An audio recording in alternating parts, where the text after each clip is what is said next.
Welcome back to Hey Kentucky Special Legislative Preview. Want to get to a few more topics that are likely to be discussed in this session. Rylan, I want to start with you. Criminal justice reform is also going to be a biggie.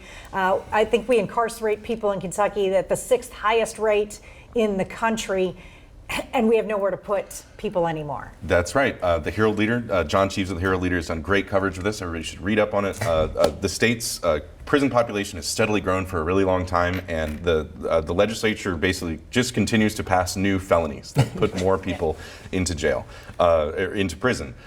This is something that costs the state a lot of money, and plus amid the opioid epidemic, it continues to grow. There have been a lot of proposals to try and scale back this, or at least slow the rate. One has just kind of, basically there's been sentencing reform proposals to make some things that are felonies a little bit harder to become felonies, say theft, raising the bar from $500 of theft to $1,000. That would basically cut off a lot of people who are going into prison right now.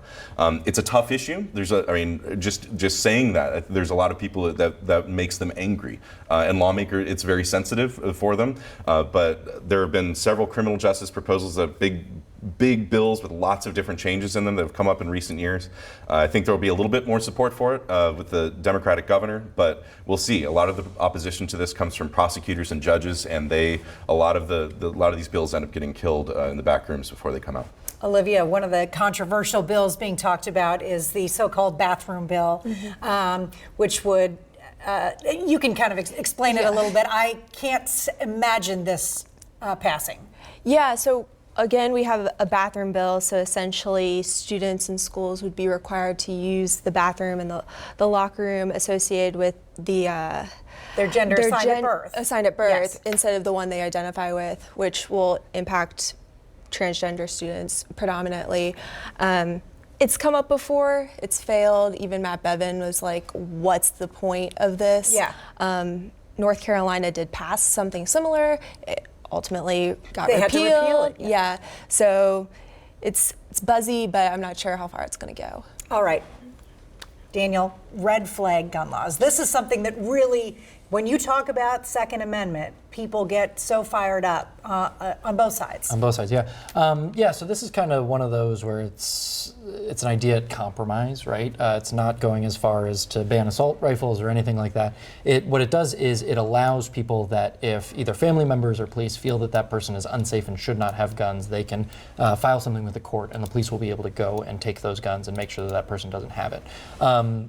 The proponents of this really kind of emphasize it from a suicide standpoint more than anything else, right? Because if you look at the leading cause of or gun death, suicide is a really big, like gun deaths are a really big cause of people who die from suicide, is what I'm trying to say.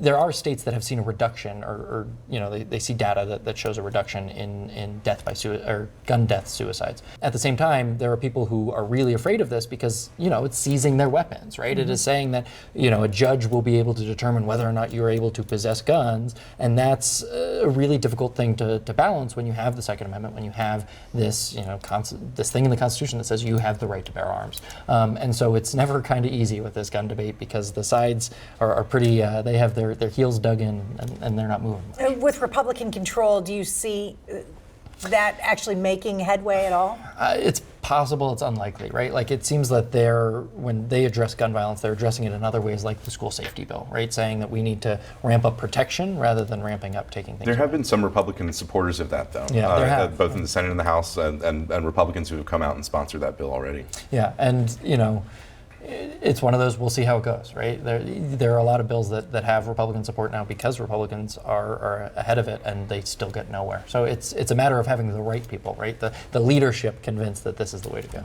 All right, stay with us. We'll have more coming up after the break on Hey Kentucky Special Legislative Preview.